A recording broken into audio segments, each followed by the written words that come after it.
नमस्कार दोस्तों।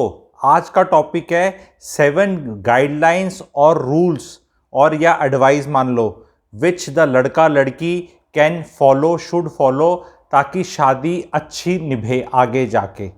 अगर ये शादी करने से पहले आप कर लें। जिनकी शादियां हो चुकी हैं वो देखना कि वो कितना कर सकते थे या करनी चाहिए थी। लर्निंग सबको होगी। आपके बच्चे शादी की एज में आ रहे हैं आपके लिए है, आप खुद शादी की एज में आ रहे हो आपके लिए, और जिनकी शादियां हो गई हैं वो तो आनंद उठाना, मज़ा आएगा आपको।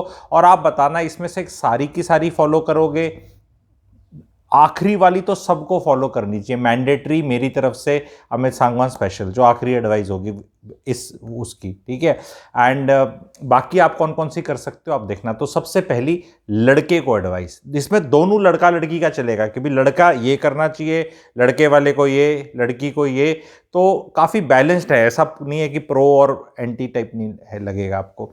तो लड़का should marry a working girl और a girl who is capable of earning. Working और अर्निंग में फर्क होता है, आपको पता है।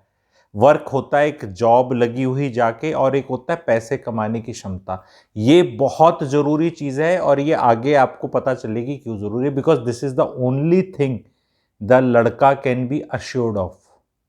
बाकी शादी के बाद आके घर में काम करेगी, माँ के साथ निभाएगी, सातों वचन निभाएगी, बढ़िया कुछ होगा, उसकी कैपेबिलिटी क्या है कोई आइडिया नहीं है। लड़के का सारा आइडिया होता है, क्योंकि लड़के की तो नौकरी होती है, लड़के का पैसा होता है, धन होता है, सब पता होता है कि लड़का कुछ करे चाहे ना करे, घर में कुछ हो चाहे ना हो, पर ये इतने पैसे तो कमाएगा, ये इतनी नौकरी तो है, कम से कम कुछ मिनिमम गारंटी प्रोग्राम होता है लड़के के साथ ना, और वो दिखता है। लड़की का कुछ भी नहीं है, कुछ भी हो सकता है।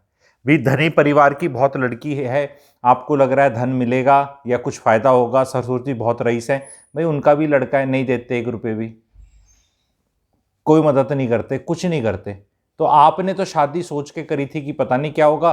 तो only thing you can be assured of is this, and बस आपकी उतनी ही नियत होनी चाहिए। इससे ज्यादा जो खराब नियत करके शादी करते हैं कि पता नहीं क्या मिल जाएगा, उनको कुछ मिलता भी नहीं और वो फ्रस्ट्रेटेड रहते हैं, ये भी एक फैक्ट है। अब दूसरा जंप करते हैं। लड़का शुड नॉट मैरी अ डम गर्ल। डम का मतलब ये नहीं जो बोल नहीं सकती, डम एज एन अकल कम है जिसमें। अब ये कैसे, क्या एंट्रेंस टेस्ट लोगे? अगेन पहले वाले से लिंकअप है। अगर कोई लड़की नौकरी कर रही है, कुछ काम कर रही है, पैसे कमा रही है, कुछ कर रही है, तो डम नहीं है, क्योंकि डम लोग नहीं ज़्यादा कमा सकते, ठीक है। मजदूरी कर सकते हैं, वैसे वाले काम कर सकते हैं, लेकिन मतलब आप समझ रहे हैं, क्योंकि मैं मिडिल क्लास ऑडियंस के लिए एडजस्ट कर रहा हूं, तो इसको क्लासेस मत बना देना, ठीक है।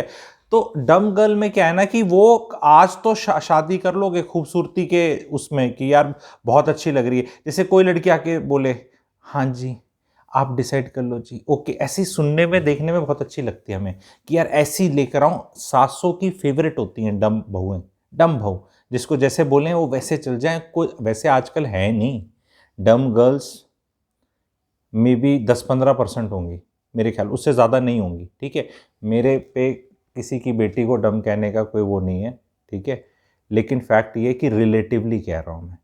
घर सबके बसते हैं, खुश सब रहते हैं और दुखी भी बहुत लोग रहते हैं। बट मैं मिडिल क्लास ऑडियंस को आज के हिसाब से बता रहा हूँ कि जब आपकी वो अट्रैक्शन है ना, अब आपको देखना है कि अट्रैक्शन क्या है, कि सारा कहना मान ले, सब हमारे हिसाब से चल ले, उठ ले बैठ ले। पर जब लाइफ इतनी लंबी है, जो चैलेंजेस फेंकेगी ना, फिर आपका पार्टनर डम है। लाइफ की जब हर्डल्स आएंगी ना, तो फिर आप मतलब आप सोच लो कि बस वो तो देख लो जी, आप ही देख लो जी, जैसा आपको ठीक लगे जी। वो कहोगे भाई ये क्या लिया है मैं, ये बाद में एहसास होता है। शुरू में तो गुड़िया लगती है, परी लगती है, डॉल लगती है, मम्मी को भी अच्छी लगती है, लेकिन बाद में आप कहते हो यार ये क्या है। तो एक तो होती है ना लड़की ऐसे कि भाई हुड़ हुड़ दबंग धबंग, मतलब सब मेरे पे, मैं दिमाग, फाइनेंशियल, ये वो भी बहुत अट्रैक्टिव और अच्छी होती है। बट उन स्ट्रांग और वो अलग एक्सट्रीम है, पहली 15% वो भी सब झेल नहीं पाते। मेन कैन नॉट झेलो वेरी स्ट्रांग वुमेन, एक फैक्ट है। दो my recommendation will be always marry a intelligent and strong women. ये मेरा रिकमेंडेशन है अगर आपको मिल रही है। इसमें मैं कहीं भी खूबसूरती का एंगल नहीं आ रहा है, कहीं भी पढ़ाई लिखाई का एंगल नहीं आ रहा है, कहीं किसी चीज़ का नहीं आ रहा है, ठीक है। पर वो समबड़ी जो आपको ऐसा लगे कि थोड़ी सी विचलित करने वाली हो, ठीक है। और ठीक है, मुस्कुराहट आए जिसको देख के कि भी मज़े आएंगे शादी के, वो अलग एक्सट्रीम है, ये अलग एक्सट्रीम है। बाकी सब लोग बीच के 70% हैं, उसमें चूज़ करो। लड़की वालों को और लड़की को एडवाइस है, कभी किसी ऐसे लड़के से शादी ना करे जो बहुत रईस फैमिली का है और खुद कुछ नहीं करता या खुद ज़्यादा कुछ है ही नहीं, क्योंकि बहुत लोग करके ऐसे रोते हैं, फंसते हैं। मैं अपनी पेड कंसल्टेशन का निचोड़ दे रहा हूँ। किसी को ये सारे 7 पॉइंट्स अगर बेहुदे लग रहे हैं, अगर लगें तो रियलाइज़ करना इन बेहुदे पॉइंट्स के मैं बहुत पैसे कमा चुका हूँ, पेट भर चुका है मेरा, इसलिए आके बड़ी खलूसियत से अपने सब्सक्राइबर्स को कर रहा हूँ कि भाई अब आप भी इस चीज़ को फॉलो करो। लोगों ने फॉलो करी हैं, बहुत बहुत थैंकफुल, ग्रेटफुल और टच में हैं। 7वां पॉइंट, आखिरी पॉइंट तक जाएंगे तो बहुत, वो तो बड़ा पॉइंट है ही है, ठीक है।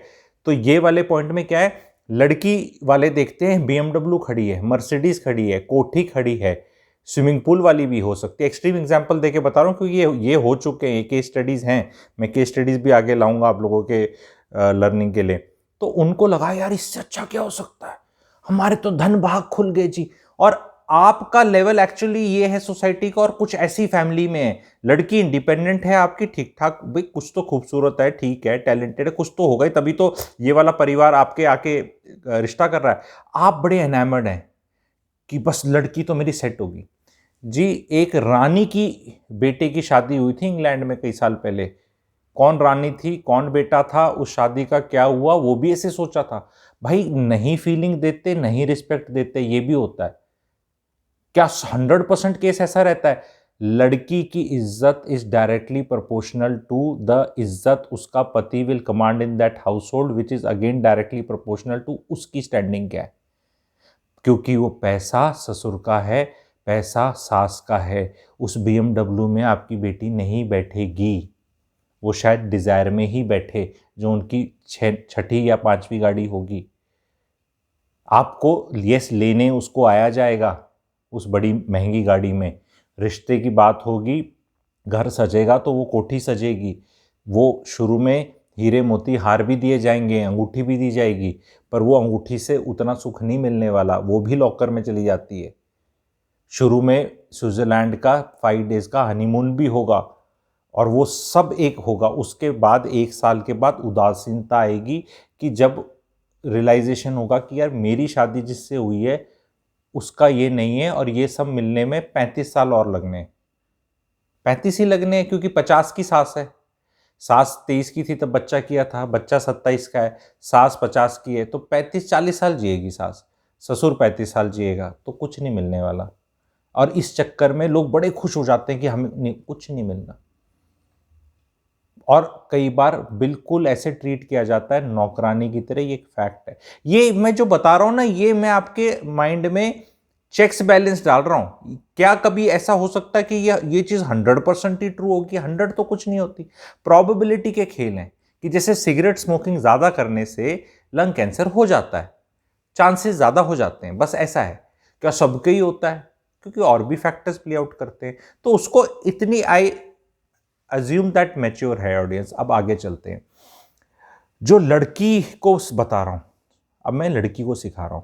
लड़की बैठी है और अपना वो, आप ये कर भी लो, आप ये सोच लो कि जिनकी शादियां होगी, आप सोचो इसको रिवर्स टेस्ट करो और फिर देखो रिजल्ट सही नहीं निकल रहा है, नहीं निकल रहा। आप लोगों तो बिल्कुल सेट कर सकते हो कि कैसा रिजल्ट निकल रहा है। लड़का भी सेट कर सकता है, लड़की भी अपने मन में भी सेट किया जा सकता है। ये वीडियो ना फॉरवर्ड करते बड़ी जान निकलेगी लोगों को, मुझे पता है, ठीक है। तो करना है कर लेना, आपका मूड है, ठीक है। तो लड़की को देखना है कि जो लड़का है ना, जब वो बातचीत होती है, लवेरिया होता है, डेटिंग होती है, या फिर वो मीटिंग, नॉर्मल अरेंज में भी तो 2-4 मीटिंग तो होती हैं। आपको देखना है कि लड़का शुड बी ओपिनियटेड। लड़का शुड नॉट बी समथिंग कि जब वो ऑर्डर कर रहा है आप कुछ ले लो या मैं कुछ ले लूँ। लड़का दबंग थोड़ा सा होना चाहिए। I will suggest this to you. And लड़के भी सुन लो कि यही लड़कियों को पसंद है एक्चुअल में। लड़के should have an opinion about everything, नहीं तो something. Because if you don't stand for anything, you will not stand for the girl also. The girl should know a boy who doesn't stand for anything ना and appears meek, तो बड़ा देखने में लड़की की माँ भी गलत हो जाती हैं आजकल, और लड़कियां भी, ये तो भोंदू सा लग रहा है, ये तो काबू में ऐसे आ जाएगा, ये तो अभी से ही बोल रहा है यू डिसाइड यू डिसाइड। अरे भैया, उसके प्लॉट की रजिस्ट्री उसकी मम्मी ने करके अंदर रखी हुई है, लॉकर के अंदर। वो इतना भोंदू है, वो आपको लग रहा है भोंदू है, पर उसकी मम्मी के खोपचे में है वो भोंदू को आप अपने भोंदूपने में करने में 25 साल लग जाएंगे। Do you want such a person? Do you want to marry a person who doesn't have anything? He doesn't stand for anything. आप देख लीजिए, नहीं, you only decide. No women wants it. मुंह औरतें मुंह से कोई नहीं बोलेंगी वर्ल्ड में कि वो सब बोलेंगी हमें भी, पर अंदर से सबको पसंद है कि लीडर ये है, ये डिसाइड करे। एंड वो टेस्ट करती हैं। जब भी इन्वेस्टमेंट करोगे, घर खरीदोगे, लाइफ में कोई डिसीजन लेंगे, बीवी हमेशा टेस्ट करती है पति को कि हिलता है नहीं हिलता, इसकी कितनी कन्विक्शन है। एंड उसके बाद 2 4 5 10 बार टेस्ट करती है, जहाँ थोड़ा पति का ये होता है ना कि आई एम इन कंट्रोल, तो आई एम इन कंट्रोल ही पसंद है। और जो लड़के कंट्रोल, और ज़्यादातर लड़के ऐसे, अच्छा लड़के क्या कहते हैं ना, मेरे पास बात होता है, शादी नहीं हो रही, नौकरी भी लगी हुई है, देखने में भी ठीक ठाक हो, रिजेक्ट हो जा रहे हैं। भाई थोड़ा सा नौकरी ठीक है, इंपॉर्टेंट होती है, लेकिन ये चीज़ बहुत इंपॉर्टेंट है। और लड़कियों को एक चीज़ और बता रहा हूँ, खुद 40,000 रुपये की नौकरी करके ना ये 3-3 लाख 2-2 लाख वालों के पीछे मत भागो। अपने चुपचाप 50-60-70 हज़ार वाले से कर लो, क्योंकि उसमें आपकी 40,000 रुपये की वैल्यू होगी, वो वैल्यू करेगा। The moment you Mary 2 lakh वाला बॉय, वो कहता है छोड़ दे नौकरी, आपको भी लगेगा चल छोड़ दो, पर वो 2 लाख में से 40,000 आपको नहीं मिलने वाले, याद रख लेना। लड़की का पैसा 40,000 भी है ना, तो उसका 40,000 है, क्योंकि उस पर टैक्स नहीं लगता। 2 लाख वाला तो टैक्स भी दे रहा है, ईएमआई भी दे रहा है, माँ बाप को भी दे रहा होगा, हो सकता है बहन को भी देने पड़े, क्या पता शादी करे। आपका पैसा ही आपका है, और उसको आपके 40 की वैल्यू नहीं लगती कुछ ज़्यादा। वो अपने टशन में रहता है, वो कहता है छोड़ दे नौकरी, मेरी नौकरी इंपॉर्टेंट है, मेरे 2 लाख की नौकरी है, अब मैं 2.5 करूँगा, 3 करूँगा, 5 करूँगा, मैं ऊपर राइज करूँगा। तो लड़कियों को भी देखना है कि खुशहाल जीवन में पैसा बहुत इंपॉर्टेंट है। मैं तो पैसे की महिमा को कभी भी कम नहीं करता, आप लोगों को सिखाता हूँ हमेशा, लेकिन ये वाला जो मैंने एस्पेक्ट बताया, ये बहुत बहुत इंपॉर्टेंट है। उसके बाद चलते हैं आगे। लड़के के लिए बता रहा हूँ, you should not marry a girl जो डम तो मैंने बताई थी, साथ में ऐसा जिसका जो टिकती ही नहीं हो, जिसका मन ही बहुत चंचल हो, उसको घूमी घूमी जाए। उससे पूछो घूमना कितना पसंद है, आई लव ट्रैवल, आई ये ज़्यादा ये लव वव ट्रैवल वाला है ना, ये तुमसे नहीं होने वाला। और अगर वो नौकरी भी नहीं करती होगी and she loves travel and spending, तो तुम्हारा थैंक यू हो ही गया, ठीक है। उसके बाद लड़का शुड आस्क द गर्ल, ठीक है, लड़का should ask the girl that, एक सेकेंड, द लड़का शुड आस्क द गर्ल साफ साफ, this is the meeting happening, this is the 5th-6th point I am telling, बच्चे करने पे क्या विचार है। अब लोगों को लगेगा ये क्या पूछना, because too many men boys assume ये तो हो ही जाएगा, and then you get married to somebody who is my body my mind, ठीक है, I will do, I have this, I have my plans. See whatever plans you have regarding kids, if they are matching, it's a good thing. Don't let it be a surprise. There is no harm in asking clearly. The same way the girl needs to ask the boy, कपड़े तुम धोते हो अपने खुद, शादी के बाद मुझे धोने पड़ेंगे तुम्हारे कच्चे बनियान। What all is expected, both parties have to tell each other what is expected of them, what they expect to bring to the table, जिसे कहते हैं ना bring to the table, somebody brings food to the table, somebody brings what to the table। अंग्रेजी की कहावत आप जानते होगे, ये नहीं भी जानते हो तो basically what is the both partners bringing to the marriage, फ़ायदा क्या हो रहा है। ओके, फ़ायदे के लिए होती है शादी, ये होता है, अरे हर रिश्ते में ही होता है भाई, मैरिज नहीं, हर चीज़ में।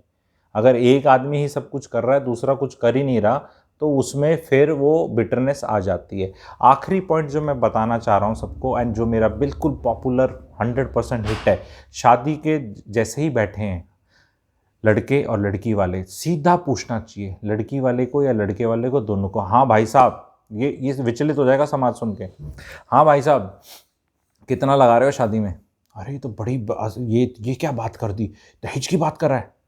नहीं, ये बात होगी जब लड़का भी बैठा होगा, लड़की भी बैठी होगी, लड़के के पेरेंट्स और लड़की के पेरेंट्स, ये 6 जने बैठे हैं मिनिमम, मे बी मोर भी हो सकते हैं कुछ रिश्तेदार।